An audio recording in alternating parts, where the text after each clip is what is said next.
Please join me in welcoming Denzel Washington.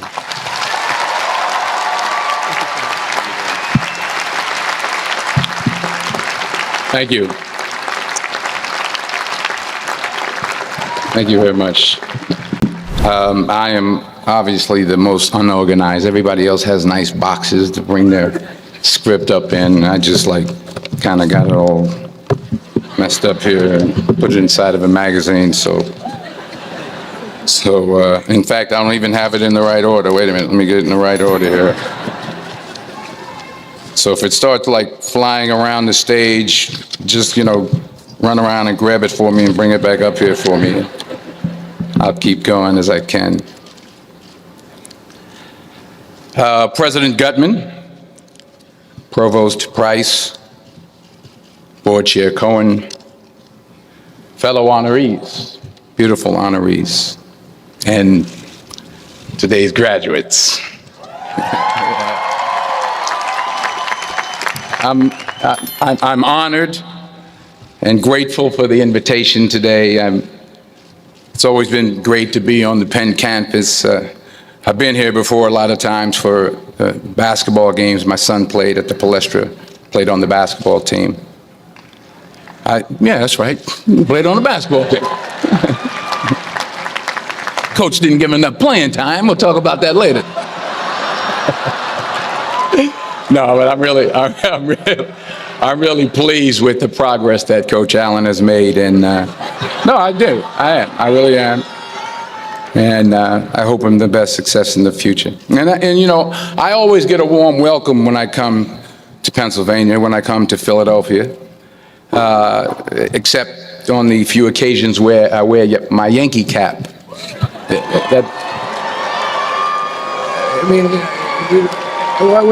wrong with that? I can't suddenly just switch up and wear a Philly cap. I mean, it's like taking your life in your hands around here when you wear a Yankee cap. I'm telling you.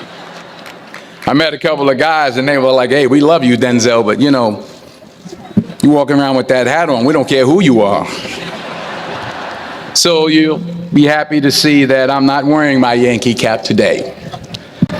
I'm wearing my Yankee socks, my Yankee t-shirt, my Yankee jock shorts, my Yankee underwear, my Yankee toe warmers, but not my Yankee cap. But still, I'll be honest with you, I'm a little nervous. I'm not used to speaking at a graduation of this magnitude. It's a little overwhelming. It's out of my comfort zone. You dress me up in army fatigues or throw me on top of a moving train, as someone said, unstoppable, or ask me to play Malcolm X, Reuben Hurricane Carter, or Alonzo from Training Day. I can do that. But a commencement speech, it's a very serious affair, and it's a very different ball game. There are literally thousands and thousands of people here. And for those who say, well, you're a movie star, millions of people watch you and watch you speak all the time, well, that's true. That's technically true. But I'm not actually in the theater watching them watching me. I think that makes sense. I mean, I'm not there when they call for a fidget around or pull out their iPhones or text their boyfriend or scratch their behinds or whatever it is they're doing in the movie theater. But from up here, I can see every single one of you. And that makes me uncomfortable. So please, don't pull out your iPhones and don't text your boyfriend until after I'm done. Please. Yeah, if you have to scratch your behind, I understand. Go ahead. I was thinking about this speech, what I should say.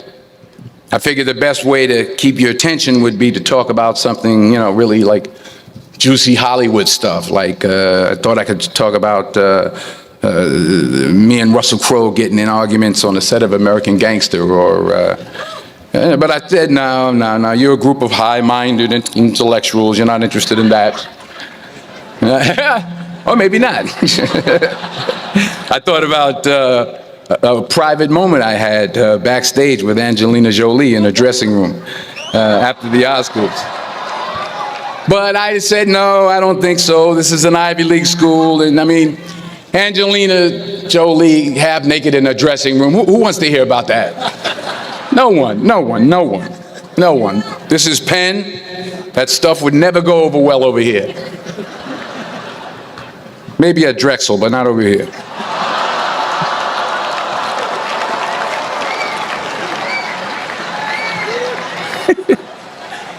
Woo, I'm in trouble now.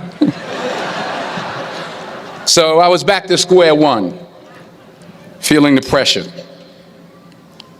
So now you're probably thinking, if it was going to be this difficult, this much pressure, why did I even accept today's invitation in the first place? Well, you know, my son goes here, that's number one. That's a good reason. And I always like to check to see how my money's being spent. And I'm sure there's some parents out there who can relate to what I'm talking about. Yeah. Everybody upstairs. And there were some other good reasons for me to show up. Sure, I got an Academy Award, but I never had something called a magic meatball after waiting in line for half an hour at the food truck. Yeah? Yes, I talked face to face with President Obama, but I never talked face to face with a guy named Queeter who sings bad songs over at Smokes on Tuesday night. I never been to Buies. I never been to Hemos.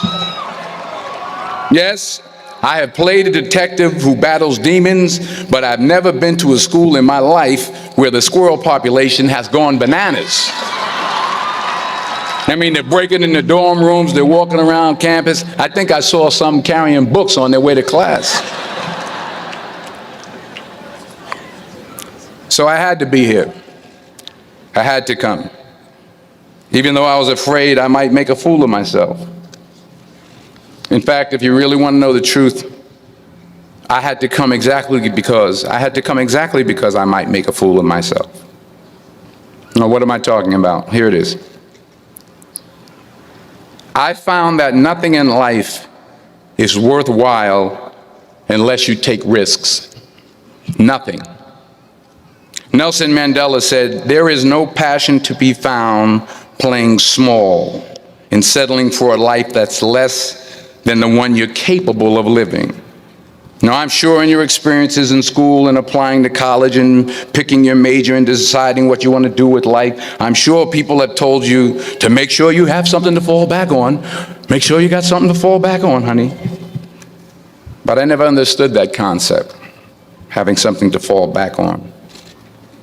If I'm going to fall, I don't want to fall back on anything except my faith. I want to fall forward. I figure at least this way I'll see what I'm going to hit. Fall forward. This is what I mean.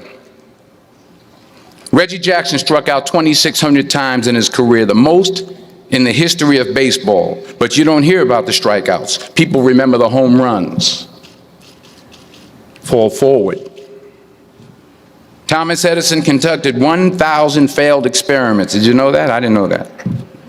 Because the 1,001st was the light bulb. Fall forward. Every failed experiment is one step closer to success. You've got to take risks, and I'm sure you've probably heard that before, but I want to talk to you about why that's so important. I got 3 reasons, and then you can pick up your iPhones. First, you will fail at some point in your life. Accept it. You will lose. You will embarrass yourself. You will suck at something. There's no doubt about it. And I know that's probably not a traditional message for a graduation ceremony, but hey, I'm telling you, embrace it, because it's inevitable. And I should know. In the acting business, you fail all the time. Early on in my career, I auditioned for a part in a Broadway musical. Perfect role for me, I thought, except for the fact that I can't sing. So I'm in the wings, I'm about to go on stage, but the guy in front of me, he's singing like Pavarotti. He's just, and he's just going on and on and on, and I'm just shrinking, I'm getting smaller and smaller. So they say, "Oh, thank you very much, and you'll be hearing from us." So I come out with my little sheet music, and it was Just My Imagination by the Temptations. That's what I came up with. So I hand it to the accompanist, and she looks at it and looks at me and looks out at the director and was like, so I start, I'm going to sing. I'm like, it's just my imagination once again, and then coming away with me. And I'm not saying anything, so I'm thinking I'm getting better. So I start getting into it. It was just my imagination. Running. They say, oh, yeah, thank you. Thank you very much, Mr. Washington. Thank you. So I assumed I didn't get the job. But the next part of the audition, he called me back. The next part of the audition is the acting part of the audition. Now I'm like, hey, okay, maybe I can't sing, but I know I can act. So they pair me with this guy, and again, I didn't know about musical theater. And musical theater is big, so they can reach everyone all the way in the back of the stadium. And I'm more from a realistic, naturalistic kind of acting where you actually talk to the person next to you. So I don't know what my line was. My line was, well, hand me the cup. And his line was, well, I will hand you the cup, my dear. The cup will be there to be handed to you. I said, oh, okay. Well, should I give you the cup back? Oh, yes, you should give it back to me because you know that is my cup and it should be given back to me. I didn't get the job. But here's the thing. I didn't quit. I didn't fall back. I walked out of there to prepare for the next audition, and the next audition, and the next audition. I prayed.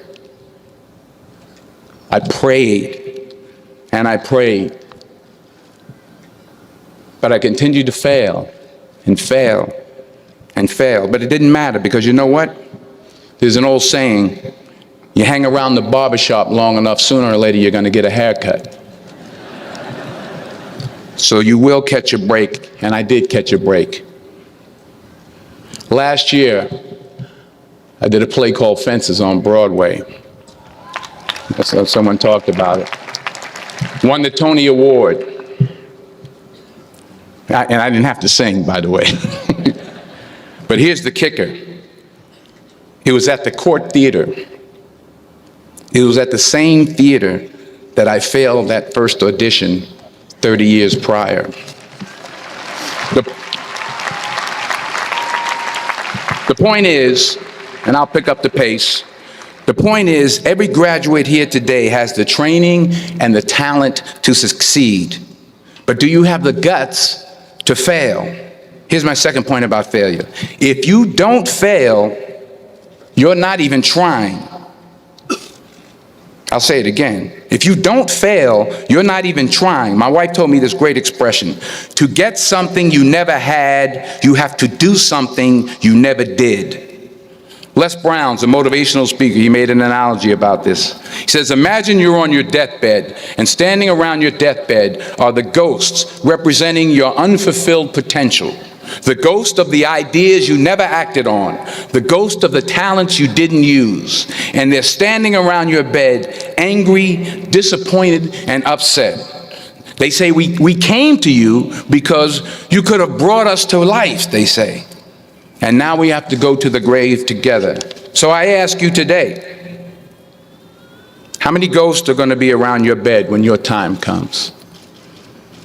You've invested a lot in your education, and people have invested in you. And let me tell you, the world needs your talents, man, does it ever. I just got back from Africa like 2 days ago, so if I'm rambling on, it's because I'm jet lagged. I just got back from South Africa. It's a beautiful country, but there are places there with terrible poverty that need help.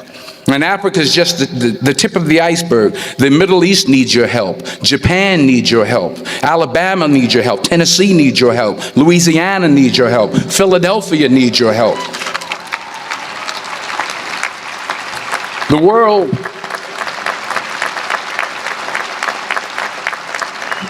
world needs a lot, and we need it from you. We really do. We need it from you young people. I mean, I'm not speaking for the rest of us up here, but I know I'm getting a little grayer. We need it from you, the young people, because remember this. So you got to get out there. You got to give it everything you got, whether it's your time, your talent, your prayers, or your treasures. Because remember this. You will never see a U-Haul behind a hearse.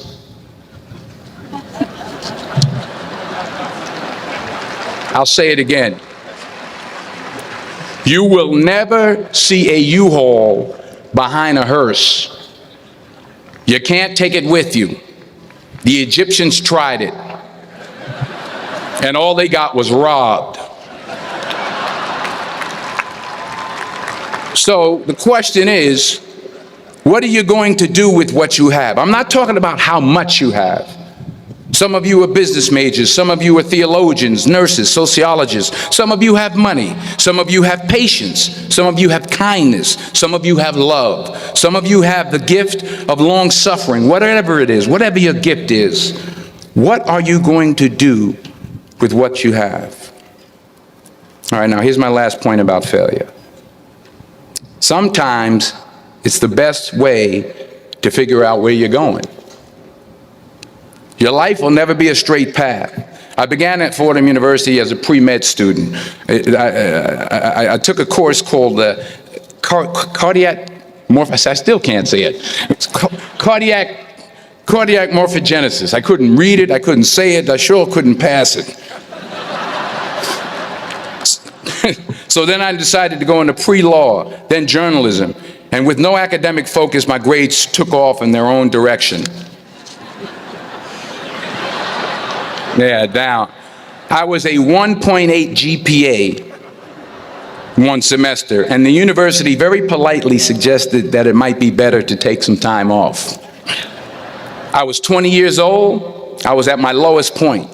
And then one day, and I remember the exact day, March 27th, 1975, I was helping my mother in her beauty shop. My mother owned a beauty shop up in Mount Vernon. And there was this older woman who was considered one of the elders in the town. And I didn't know her personally, but I was looking in the mirror, and every time I looked at the mirror, I could see her behind me, and she was staring at me. She just kept looking at me. Every time I looked at her, she kept giving me these strange looks. So she finally took the dryer off her head and she said something I'll never forget. First of all, she said, "Somebody give me a piece of paper. Give me a piece of paper." She said, "Young boy, I have a prophecy, a spiritual prophecy."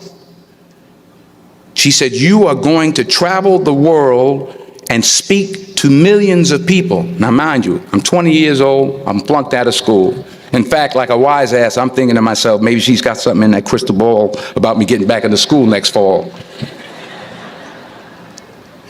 But maybe she was on to something, because later that summer, while working as a counselor at a YMCA camp in Connecticut, we put on a talent show for the campers. And after the show, another counselor came up to me and asked, "Have you ever thought about acting? You're good at that." So when I got back to Fordham that fall, I got in and I changed my major once again for the last time. And in the years that followed, just as that woman prophesied, I have traveled the world and I have spoken to millions of people through my movies. Millions who up till this day couldn't see me, who up till this day I couldn't see while I was talking to them, and they couldn't see me. They could only see the movie. They couldn't see the real me. But I see you today, and I'm encouraged by what I see. And I'm strengthened by what I see. And I love what I see.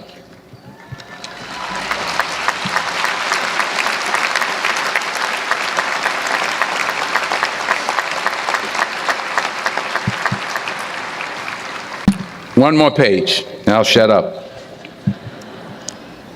Let me conclude with this one final point, and actually the president kind of brought it up. It has to do with the movie Philadelphia. She stole my material. Many years ago, I did this movie called Philadelphia. We filmed some of the scenes right here on campus. Philadelphia came out in 1993. Most of you were probably still in diapers. Some of the professors too. But that cracked me up. But it was a good movie. Rent it on, Netflix. It's a good movie. Rent it. I get 23 cents every time you rent it, please. Rent it. True. Parents up there, rent it. Netflix, please. Tell your friends too. It's about a man played by Tom Hanks who's fired from his law firm because he has AIDS. He wants to sue the firm, but no one's willing to represent him until a homophobic ambulance chaser lawyer, played by yours truly, takes on the case. In a way, if you watch the movie, you'll see everything I'm talking about today. You'll see what I mean about taking risk or being willing to fail. Because taking risk is not just about going for a job. It's also about knowing what you know and what you don't know. It's about being open to people and to ideas. In the course of the film, the character I play begins to take small steps, small risks. He very, very, very slowly begins to overcome his fears. And I feel ultimately his heart becomes flooded with love. And I can't think of a better message as we send you off today. To not only take risks, but to be open to life, to accept new views, and to be open to new opinions, to be willing to speak at a commencement at one of the best universities in the country, even though you're scared stiff. While it may be frightening, it will also be rewarding. Because the chances you take, the people you meet, the people you love, the faith that you have, that's what's going to define you. So members of the class of 2011, this is your mission. When you leave the friendly confines of Philly, never be discouraged, never hold back, give everything you got. And when you fall throughout life, and maybe even tonight after a few many glasses of champagne, remember this: fall forward. Congratulations. I love you. God bless you. I respect you.